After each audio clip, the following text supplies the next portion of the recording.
আসসালামু আলাইকুম। আশা করছি আপনারা ভালো আছেন। আমিও ভালো আছি। আমি আজকেও আবার চারা লিয়েও বাড়িছি ভ্যান গাড়ি লয়ে। ভ্যান গাড়ির উপরে ফুলের চারা না সবকিছু ছাড়াই আমি বেশি। আপনাকে দোয়ায় আলহামদুলিল্লাহ আমার ছেলে মেয়ে বউ ফলাফান লইয়া চলতে পারি। 400-500 টাকা আসে আপনাকে দোয়ায়।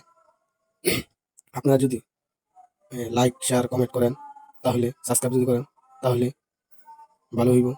আম- গরিবের মানুষে গরিব তো দেখে নাকি, গরিবরে ভালোবাসবেন। দোয়া করি আপনারা ভালো থাকেন, সুস্থ থাকেন। আল্লাহ হাফেজ। আমি এতিম হয়ে কাঁদি না কেন তোমরা বলতে পারো, এতিম হয়ে কাঁদি না কেন তোমরা বলতে পারো। এতিম ছিলেন আমার নবী, এতিম আমিও, এতিম ছিলেন আমার